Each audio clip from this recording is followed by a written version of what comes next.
I stared at the envelope in my trembling hands, knowing this moment would change everything.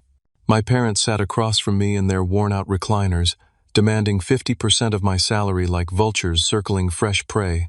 For 28 years, I had watched them choose laziness over responsibility, excuses over effort. They had never worked a single honest day while I scraped and clawed my way to success. Now they wanted half of everything I had earned, through blood, sweat, and sacrifice. They had no idea what that envelope contained. The weight of that envelope brought back memories I had spent years trying to forget. Growing up in our rundown house on Maple Street in suburban Cleveland, Ohio, I learned early that my parents, Gary and Linda, had perfected the art of avoiding work. While other kids complained about their parents working too much, I envied them. At least their parents cared enough to provide. I was 7 when I first realized something was wrong. My classmate Tommy's mom packed him elaborate lunches with sandwiches cut into fun shapes, fresh fruit, and homemade cookies. Meanwhile, I survived on free school lunches because my parents claimed they could not afford groceries, yet somehow always had money for cigarettes and lottery tickets. Gary spent his days on the couch watching game shows, occasionally disappearing for what he called job interviews that never led to actual employment. Linda filled her time with soap operas and gossip phone calls, complaining endlessly about how hard life was while doing nothing to improve it. By age 10, I was making my own breakfast and walking the 8 blocks to school alone.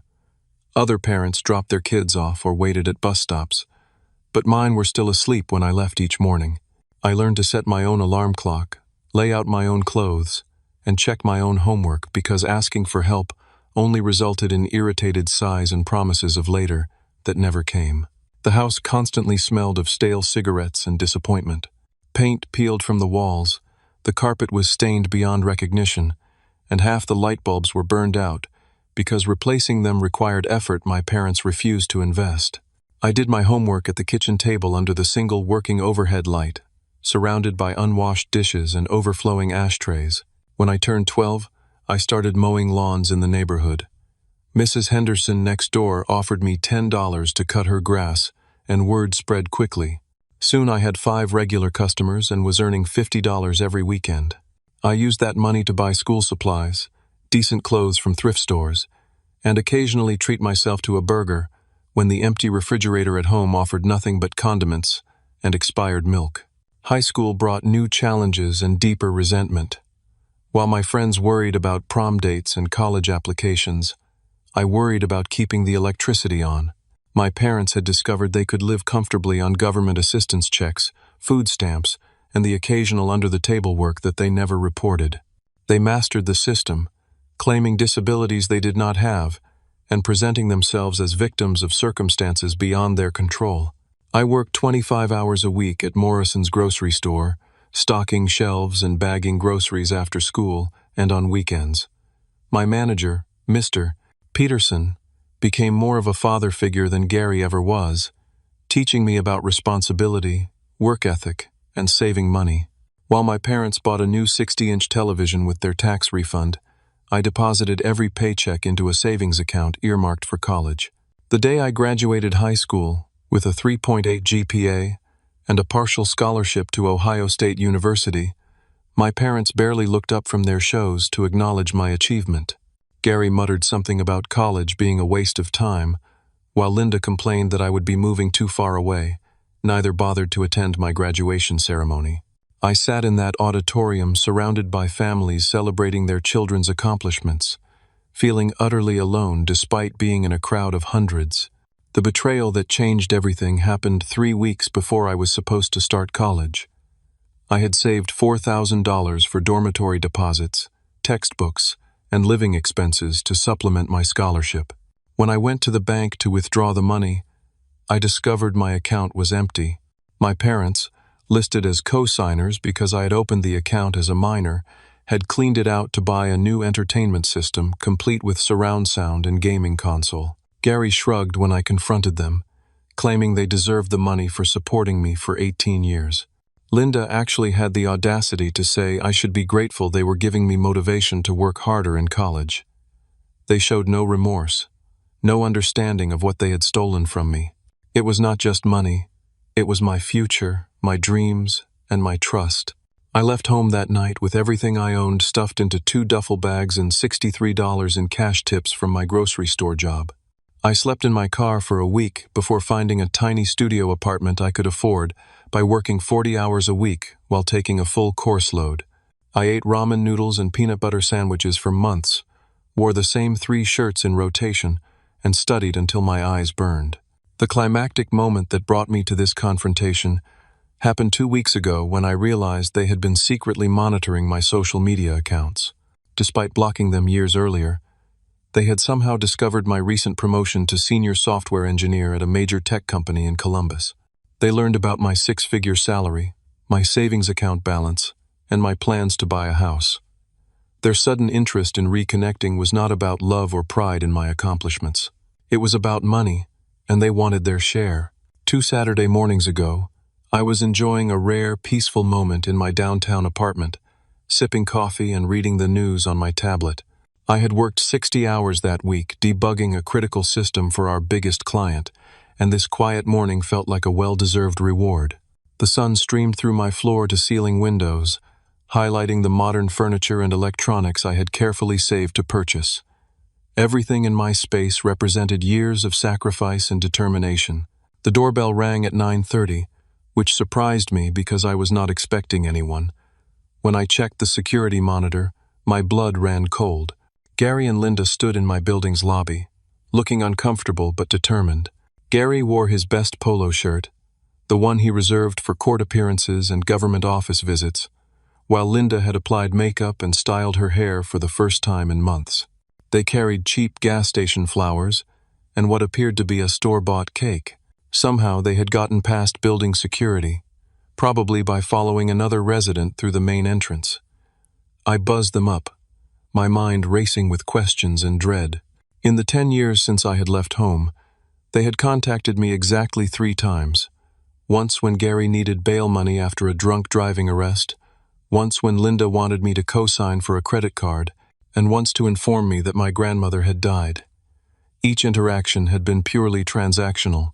They entered my apartment with exaggerated amazement, commenting loudly on my success while their eyes calculated the value of everything they saw. Linda made a show of hugging me, something she had rarely done when I lived under their roof, while Gary examined my 75-inch television and leather sectional sofa with obvious envy. For the first hour, they performed an elaborate charade of parental pride. Linda praised my apartment's cleanliness and sophisticated decor, claiming she always knew I would amount to something special. Gary nodded approvingly at my computer setup and asked detailed questions about my work, suddenly interested in technology despite never owning anything more advanced than a flip phone. They devoured the expensive coffee I served, complimenting its quality while Linda casually asked about the cost. When I mentioned it was $28 a pound from a local roaster, Gary whistled appreciatively and joked about living the high life. Every comment felt like an appraisal, as if they were taking inventory of my lifestyle to calculate their potential cut. The conversation gradually shifted to more personal territory. Linda asked about my salary with the practiced casualness of someone who already knew the answer but wanted to hear me confirm it. When I deflected by saying I was doing well enough, Gary pressed harder, claiming they were just proud parents who wanted to share in their son's success. After 2 hours of this performance, they finally revealed their true purpose. Gary, with the confidence of someone presenting a reasonable business proposal, suggested that I should help my family now that I was financially successful. He emphasized the word family as if it carried some mystical obligation I had forgotten. Linda immediately began crying, pulling crumpled tissues from her purse as she described their dire financial situation. According to her tearful monologue, they were facing eviction from their apartment. Gary needed expensive dental work they could not afford, and their car was about to be repossessed.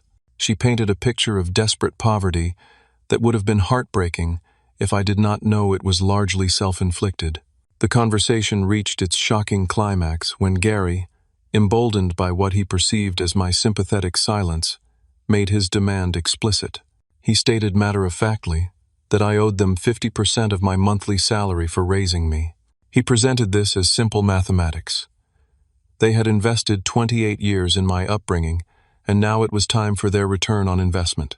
According to Gary's twisted logic, this arrangement was not only fair but overdue. Linda supported his position by listing everything they had provided during my childhood, conveniently omitting the fact that most of it had been funded by government assistance and charity. She claimed they had sacrificed their own dreams and opportunities to ensure my success, rewriting history so dramatically that I wondered if she actually believed her own lies. The climactic twist that revealed the depth of their calculation came when Gary casually mentioned specific details about my financial situation that I had never shared with anyone. He knew the exact amount of my recent bonus, the value of my investment portfolio, and even my plans to purchase a house in the suburbs. When I asked how he possessed this information, he smiled smugly and admitted they had hired a private investigator to research my finances. My parents had not stumbled upon information about my success through social media stalking. They had paid someone to conduct surveillance on their own son, gathering intelligence like enemy operatives planning an attack. They knew not just my salary but also my savings account balance, my credit score, and my monthly expenses. They had studied my financial life more thoroughly than I studied it myself. The revelation that they had been planning this ambush for months, gathering evidence and developing strategy, transformed my shock into cold fury.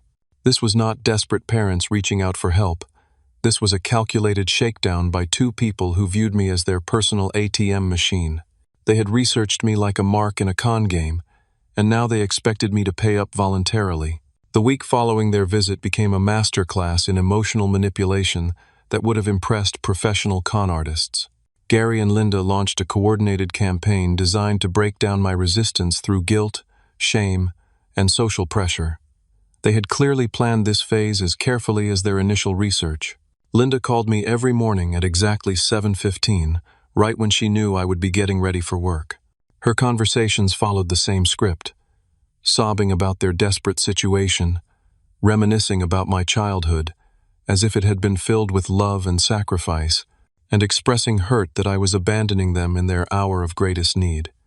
She had perfected the art of the guilt trip, making herself sound like a devoted mother whose ungrateful son had forgotten where he came from.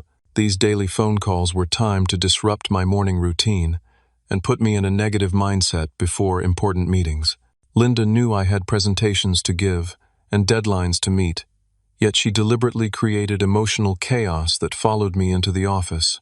When I stopped answering her calls, she left increasingly dramatic voicemails that my assistant accidentally played on speaker during a client conference call. Gary took a different approach, contacting my extended family to build a coalition of pressure. He called my aunts, uncles, and cousins, painting himself as a struggling father whose successful son had turned cold and selfish. According to Gary's version of events, I was living in luxury while my parents faced homelessness, and he was simply asking for fair assistance that any decent child would provide willingly. My cousin Jessica called me in tears, begging me to help my parents because family should stick together during hard times. My uncle Robert sent a long email about the importance of honoring your father and mother, complete with biblical quotations and personal anecdotes about family loyalty. These relatives had no idea about my parents' true history or their pattern of exploitation, so they genuinely believed they were advocating for justice. The social media attacks began subtly, but escalated quickly. Linda posted vague Facebook messages about ungrateful children who forgot their roots once they achieved success. She shared articles about adult children who abandoned their elderly parents, adding comments like, "Some people really need to read this and learn something." Gary created fake accounts to like and share these posts, making it appear as if their position had widespread community support. Within days, their social media campaign became more direct. Linda posted a photo of herself crying next to an eviction notice, with a caption about how heartbreaking it was when your own child refused to help during your darkest hour. Gary shared stories about successful celebrities who bought their parents' houses, wondering aloud why some children appreciated their families while others forgot where they came from. The workplace harassment reached professional levels when Gary began calling my office repeatedly, claiming family emergencies that required immediate attention. He somehow obtained the direct numbers for my department and my manager, leaving messages about urgent situations that demanded my response. During one particularly important client presentation, My phone buzzed constantly with calls from numbers I did not recognize, all connected to Gary's campaign to reach me. My manager, Angela, pulled me aside after the third day of interrupted meetings to express concern about my family emergency. When I explained that there was no actual emergency, just parents demanding money, she looked confused and worried about my judgment. Gary's harassment was not only affecting my peace of mind, but also my professional reputation. The escalation continued when they began making subtle legal threats. Linda mentioned during one tearful phone call that parents had rights regarding their children's earnings, especially when those children lived in the family home for 18 years. Gary researched obscure laws about elder support and family financial obligations, finding isolated cases that he misinterpreted to support his position. They consulted with a lawyer who apparently told them they had no legal grounds for their demands, but they twisted his consultation into validation of their moral position. Gary began dropping phrases like legal remedies and family court into conversations, creating the impression that they were building a case against me. The threats were vague enough to avoid actual legal trouble, but specific enough to create anxiety. The fake medical emergency marked their most desperate and manipulative escalation. Linda called me at work sobbing about chest pains and possible heart problems that required expensive medical treatment they could not afford. She claimed their insurance had been canceled and begged me to help her get the care she needed to survive. I rushed to the hospital she named, only to discover she was not there and had never been admitted. When I called her back, she claimed the chest pains had subsided but insisted she still needed money for follow-up tests and medications. The entire medical emergency had been fabricated to create urgency and manipulate my emotions. Gary expanded their campaign to include my childhood neighbors and teachers, people who remembered me as a quiet, hard-working kid, but knew nothing about my adult relationship with my parents. Mrs. Patterson, my third-grade teacher, sent me a heartfelt note about how proud she was of my success and how important it was to help family members who were struggling. Mr.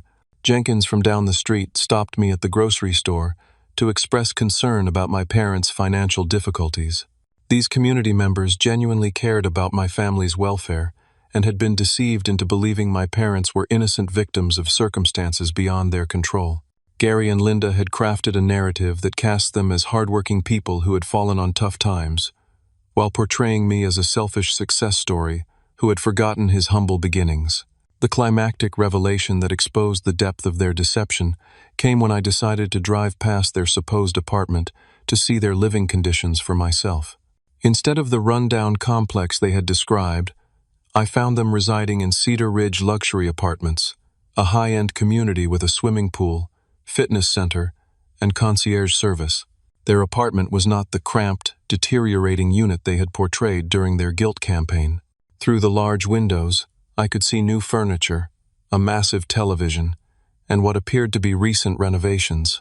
The parking lot contained Gary's supposedly failing car, which had been detailed and showed no signs of mechanical problems. I spent an hour researching the apartment complex online and discovered that units there rented for $2,400 per month, far more than their claimed income could support. They had been living in luxury while claiming poverty, funding their lifestyle through credit cards, loans, and possibly fraudulent schemes I had not yet uncovered. The realization that their entire crisis was fabricated transformed my guilt into cold determination. They were not desperate parents facing legitimate hardship. They were sophisticated manipulators, running a long-term con game with me as the target. Their campaign of emotional warfare was not born from need, but from greed and entitlement.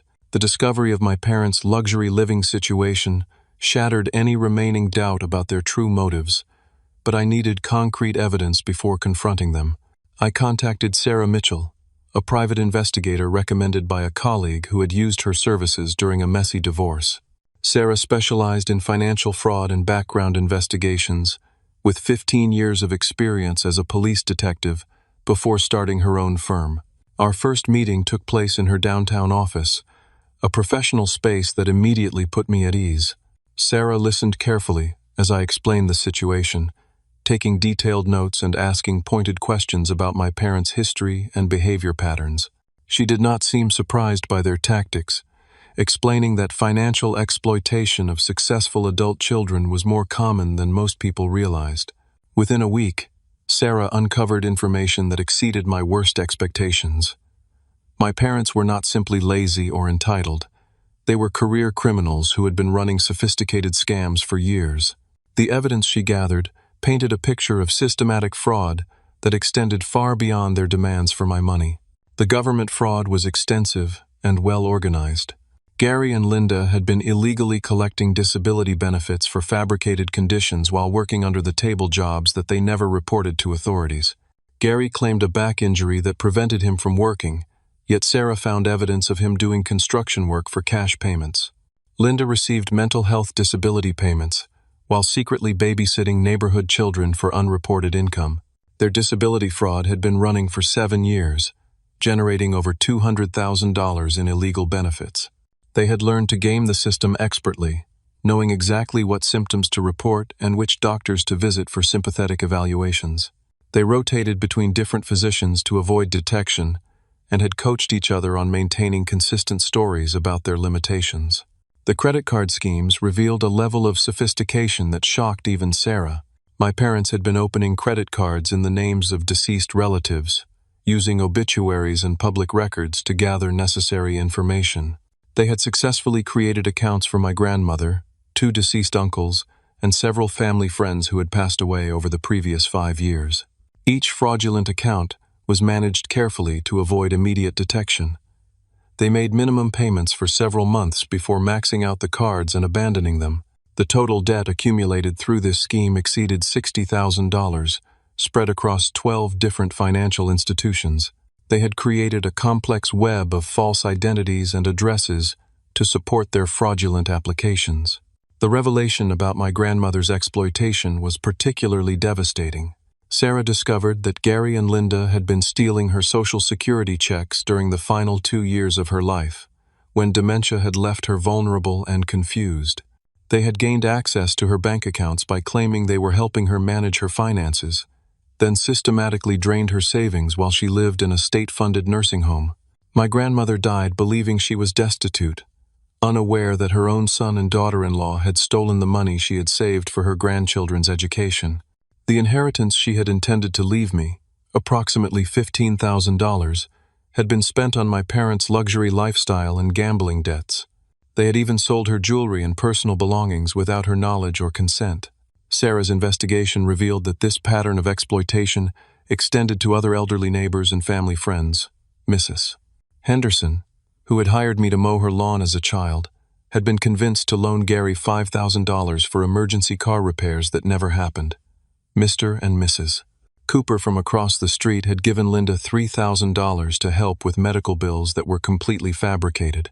The scope of their fraudulent activities included fake charity collections in their neighborhood. They had created official-looking donation forms for non-existent organizations supporting cancer research, homeless veterans, and disaster relief. Door-to-door collections in their own community had netted several $1,000s from trusting neighbors who believed they were supporting legitimate causes. Sarah found evidence of mail fraud, identity theft, check forgery, and tax evasion spanning over a decade. My parents had perfected their criminal enterprise while maintaining the appearance of struggling, honest people victimized by circumstances beyond their control. They had used their skills in deception to exploit everyone around them, from government agencies to elderly neighbors to their own family members. The investigation also uncovered their recent escalation into more serious crimes. They had attempted to use my personal information to apply for credit cards and loans, forging documents to make me an unwitting co-signer for debts I knew nothing about.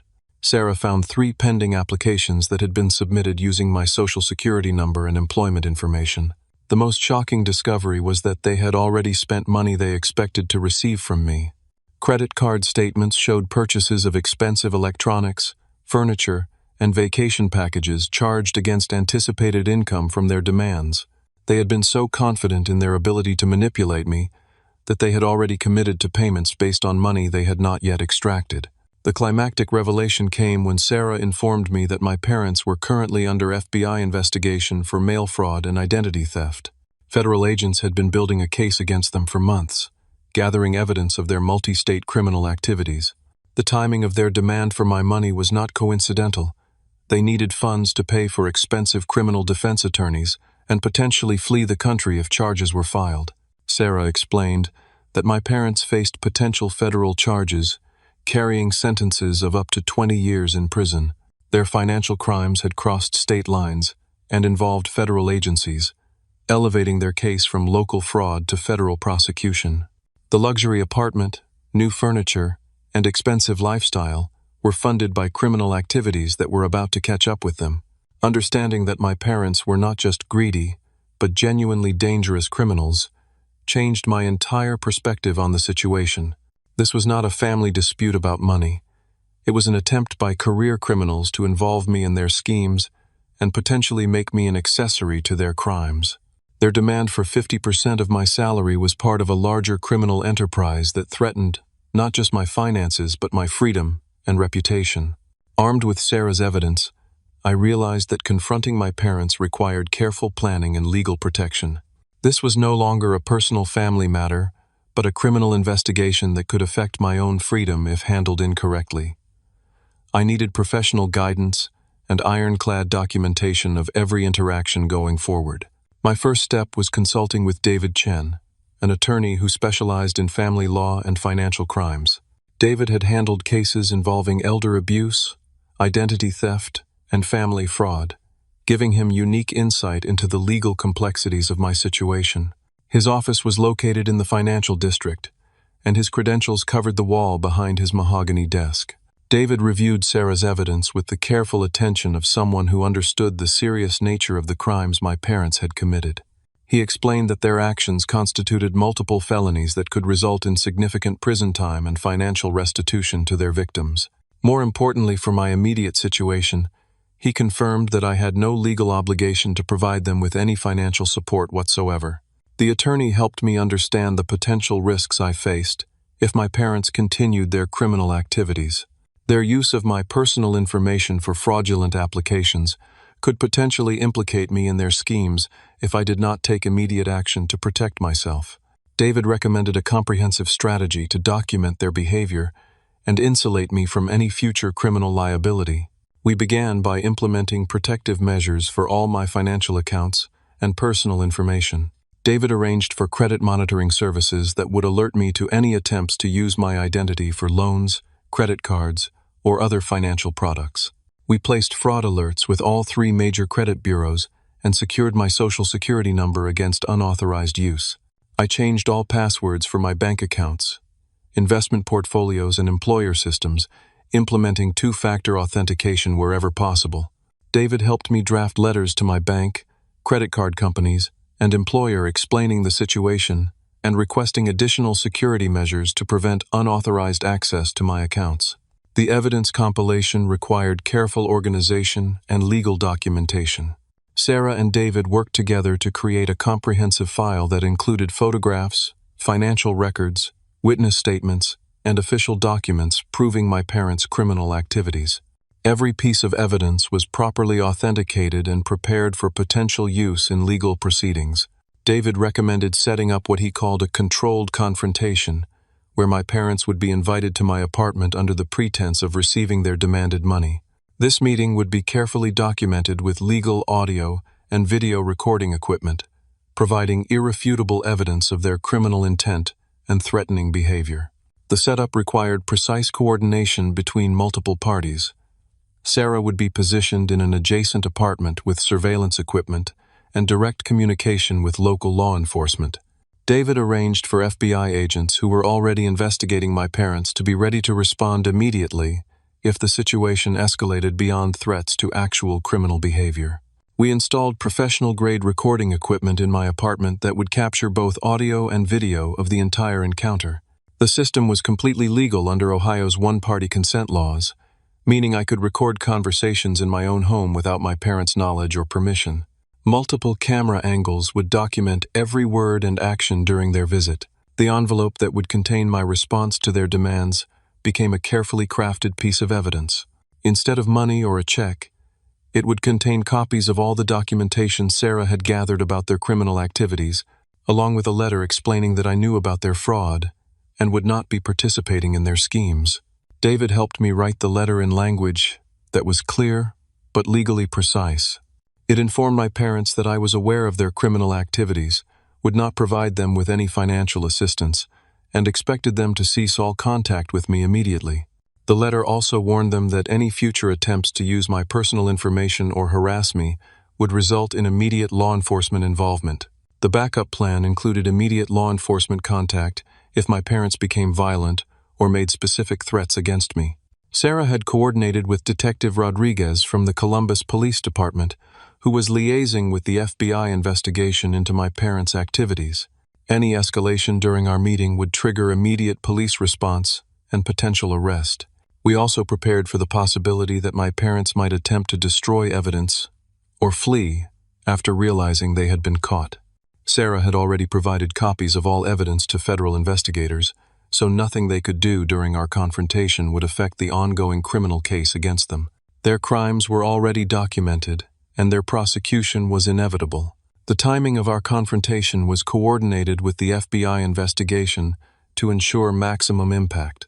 Federal agents wanted to observe my parents' reaction to being exposed, gathering additional evidence of their criminal mindset and lack of remorse for their actions. Our meeting would provide the final piece of evidence needed to complete their case.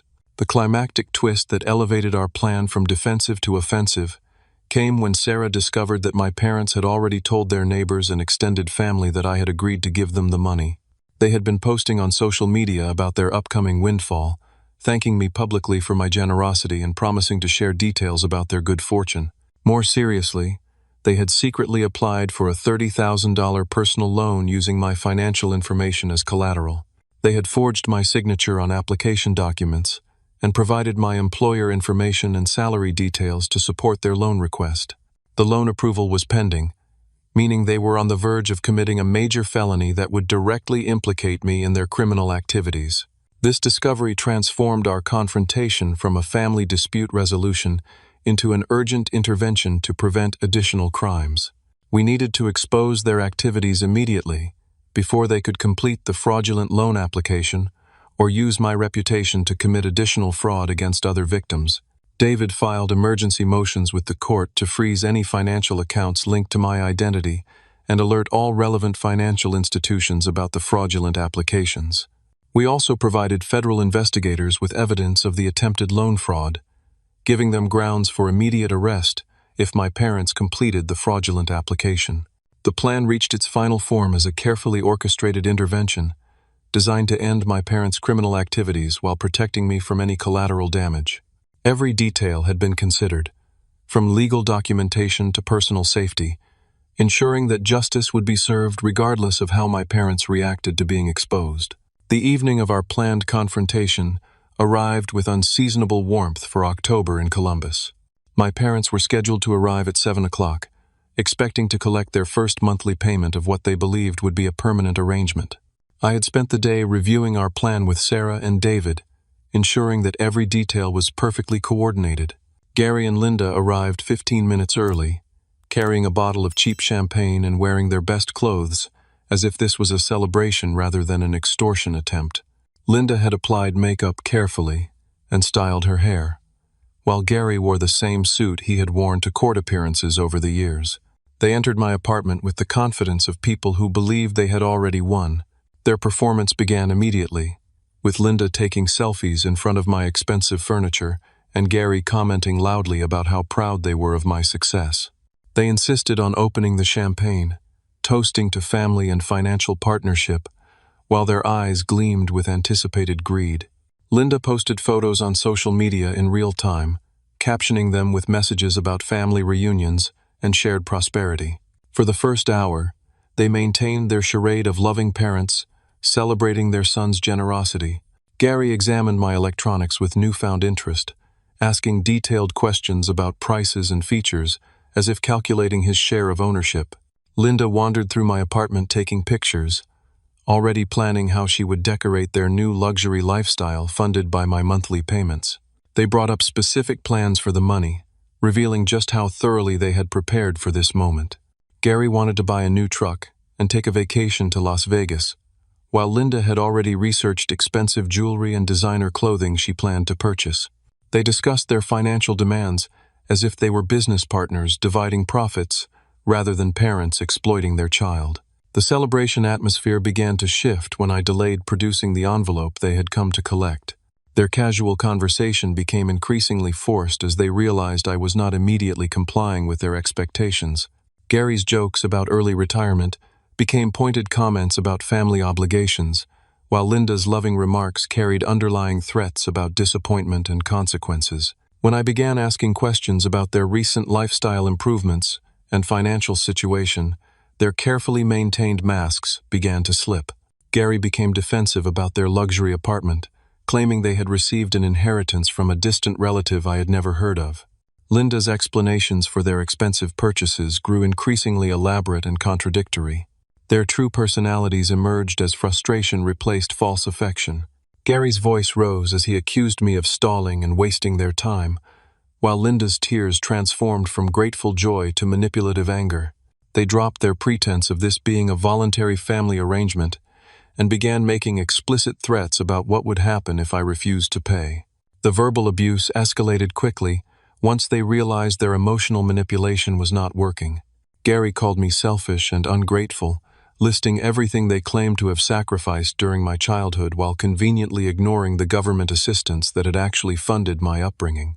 Linda accused me of thinking I was better than my family and threatened to tell everyone what kind of son I really was. Their threats became more specific and dangerous as their desperation increased. Gary mentioned that successful people had accidents all the time, while Linda suggested that my employer might be interested to learn about my family problems. They were no longer asking for money but demanding it, making it clear that refusal was not an option they would accept peacefully. The moment of truth arrived when I finally presented them with the envelope they had been demanding. Their faces lit up with triumphant greed as Gary reached for what he believed was their first payment. Linda actually clapped her hands together, already counting money she had not yet seen. Gary tore open the envelope eagerly, his smile fading as he realized it contained documents rather than cash or a check. The confusion on his face transformed into shock as he recognized some of the evidence Sarah had gathered about their criminal activities. Linda peered over his shoulder, her makeup-streaked face going pale as she understood what she was seeing. The envelope contained copies of bank records showing their fraudulent disability claims, photographs of them performing work they claimed to be unable to do, documentation of their credit card fraud using deceased relatives' identities, and evidence of their theft from my grandmother and elderly neighbors. Every crime they had committed over the past decade was documented in explicit detail. My letter explaining that I knew about their criminal activities and would not be providing them with any money was clipped to the front of the evidence packet. As they read my words, their shock transformed into panic and rage. Gary began shouting about invasion of privacy and illegal surveillance, while Linda screamed accusations about ungrateful children and family betrayal. Their panic reached its peak when they realized the implications of being exposed. Gary attempted to tear up the documents, not understanding that we had provided copies to federal investigators months earlier. Linda threatened to call the police, not realizing that law enforcement was already aware of their crimes and building a case against them.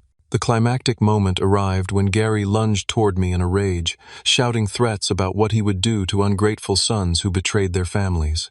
His advance was stopped by a firm knock on my apartment door, followed by the authoritative voice of FBI Special Agent Patricia Williams announcing federal law enforcement. Sarah had been monitoring our conversation from the adjacent apartment and had signaled federal agents when my parents' behavior escalated to physical threats. The timing was perfect, catching Gary and Linda in the act of attempting to intimidate a witness in a federal criminal investigation. Agent Williams entered my apartment with 2 other federal agents, badges clearly visible as they immediately took control of the situation.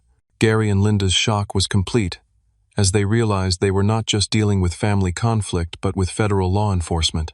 Their attempts to destroy evidence and intimidate me had been witnessed and documented by professional investigators. The arrest was swift and professional, with agents reading my parents their Miranda rights while they sputtered confused protests about family disputes and misunderstandings. Gary demanded to speak to a lawyer, while Linda continued crying and claiming they had done nothing wrong. Neither seemed to fully comprehend that their years of criminal activity had finally caught up with them. As federal agents led my parents away in handcuffs, I felt an overwhelming sense of relief mixed with sadness. The people who should have loved and supported me unconditionally had chosen crime and exploitation over family bonds. Their arrest was not a victory, but a necessary ending to a relationship that had been built on manipulation and abuse. 6 months after my parents' arrest, I stood in my new house in the suburbs of Columbus, reading a letter that would change my perspective on family, forgiveness, and the power of making positive choices despite painful circumstances. The letter was from Jennifer Martinez, a 19-year-old freshman at Ohio State University who had received the first scholarship from the foundation I had established to help children from dysfunctional families pursue higher education. The legal outcomes for Gary and Linda had been swift and decisive. Faced with overwhelming evidence of their criminal activities, they had accepted plea agreements rather than risk lengthy prison sentences after trial. Gary received 4 years in federal prison for mail fraud, identity theft, and government benefits fraud. Linda was sentenced to 3 years for her role in the same crimes, plus an additional year for elder abuse related to their exploitation of my grandmother. The federal court also ordered them to pay full restitution to their victims, including the government agencies they had defrauded and the elderly neighbors they had exploited. The total restitution amount exceeded $300,000, money they would never be able to repay in their lifetimes. Their assets, including the luxury apartment furnishings and expensive electronics, were seized and sold to partially compensate their victims. During their sentencing hearing, I chose to attend and provide a victim impact statement. Standing before the federal judge, I explained how their lifelong pattern of manipulation and exploitation had affected not just me, but everyone who had tried to help them over the years. I described the elderly neighbors they had swindled, the government programs they had abused, and the trust they had betrayed in pursuit of easy money. The judge listened carefully to my statement before delivering sentences that reflected the serious nature of their crimes. She noted that Gary and Linda had shown no remorse for their actions and had attempted to blame their victims for their own criminal choices. Their lack of accountability and continued attempts to manipulate the system even during their trial demonstrated that prison time was necessary to protect society from their fraudulent behavior. The financial recovery process revealed the full extent of my parents' criminal enterprise. Federal investigators recovered evidence of fraud dating back 15 years, involving dozens of victims and multiple government agencies. My grandmother's stolen inheritance was partially recovered from seized assets, allowing me to establish a memorial fund in her honor that would support educational opportunities for deserving students. Personal healing became a priority as I worked with Dr. Rachel Thompson, a therapist who specialized in family trauma and emotional abuse. Our sessions helped me understand that my parents' behavior was not a reflection of my worth or their love for me, but rather a manifestation of their own character defects and criminal mindset. Learning to separate their choices from my identity was crucial for my emotional recovery. The therapy process revealed patterns of manipulation and emotional abuse that had been present throughout my childhood but that I had normalized due to my circumstances. Dr. Thompson helped me recognize that healthy families support each other's growth and celebrate each other's success, rather than viewing family members as resources to be exploited. Understanding what normal family relationships looked like was both liberating and heartbreaking. My extended family members, who had initially pressured me to help my parents, gradually learned the truth about Gary and Linda's criminal activities. My cousin Jessica apologized tearfully for questioning my judgment, while my Uncle Robert expressed shock and remorse for his earlier criticism. These family members became sources of genuine support as I worked to build healthier relationships based on mutual respect rather than obligation. The community support that emerged after my parents' arrest was overwhelming and unexpected. Mrs. Henderson and other elderly neighbors who had been victimized by their scams thanked me for exposing their criminal activities. Several of them had been too embarrassed to report being swindled, but my willingness to confront my parents gave them courage to seek justice for themselves. My professional life flourished as I channeled my energy into meaningful work rather than managing family crisis and manipulation. Angela, my manager, noted significant improvements in my focus and productivity once the distraction of my parents' harassment was eliminated. I received another promotion within 6 months, recognizing both my technical skills and my ability to handle complex challenges under pressure. Building healthy relationships became a priority as I learned to recognize the difference between people who cared about my well-being and those who were interested in what I could provide for them. My new girlfriend, Amanda, was a teacher who valued education and hard work, supporting my foundation work while pursuing her own career goals. Our relationship was built on mutual respect and shared values rather than financial transaction or emotional manipulation. The scholarship foundation grew beyond my original vision, as other successful professionals contributed funding to expand our reach. We provided not just financial assistance for college, but also mentoring and emotional support for students from troubled family backgrounds. Understanding that educational opportunity alone was not enough, we helped students develop the life skills and emotional resilience needed to break cycles of dysfunction. Gary and Linda's time in federal prison brought unexpected developments in their personal growth and accountability. After 18 months of incarceration, Linda wrote me a letter acknowledging her criminal behavior and expressing genuine remorse for the pain she had caused. Her letter was not a request for money or early release, but a sincere apology that recognized the harm she had inflicted on me and other victims. Gary's transformation took longer, but eventually he also wrote to express understanding of how his choices had damaged our family and hurt innocent people. His letter included detailed information about other crimes he and Linda had committed that had never been discovered, allowing law enforcement to provide closure for additional victims. Both letters demonstrated genuine accountability and personal growth that years of manipulation and threats had never achieved. The foundation's impact expanded beyond individual scholarships to become a voice for children who were being exploited by their own families.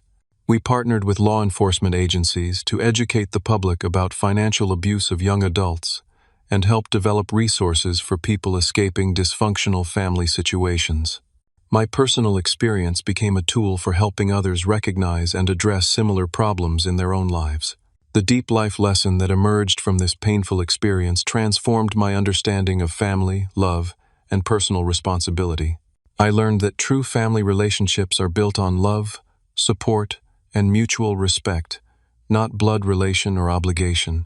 The people who celebrate your success and support your growth are your real family, regardless of biological connection.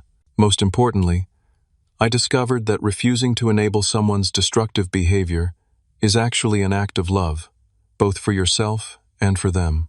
By refusing to fund my parents' criminal lifestyle, I forced them to face consequences that ultimately led to personal growth and accountability. Sometimes the greatest gift you can give someone is the opportunity to face the results of their choices. The ripple effect of standing up to exploitation extended far beyond my personal situation. Jennifer's scholarship letter thanked me not just for the financial assistance, but for showing her that it was possible to succeed despite family dysfunction. She wrote about breaking the cycle of poverty and poor choices that had affected her family for generations, using education as a tool for transformation. Today, as I prepare to move into my new house and continue expanding the Scholarship Foundation, I feel a sense of peace and purpose that was impossible when I was trapped in my parents' web of manipulation. The envelope that contained evidence of their crimes represented not just the end of their exploitation, but the beginning of a life built on authentic relationships and meaningful contribution to others. My story demonstrates that family relationships should enhance your life, rather than drain your resources and energy. When family members view you as an opportunity for financial gain rather than someone to love and support, you have both the right and responsibility to protect yourself. Setting boundaries with exploitative relatives is not selfishness, but self-preservation. The transformation of my parents from criminals to people capable of genuine accountability shows that even the most damaged relationships can potentially be healed when consequences force honest self-examination.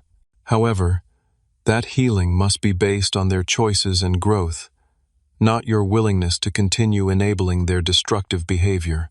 Have you ever had to choose between family loyalty and protecting yourself from exploitation?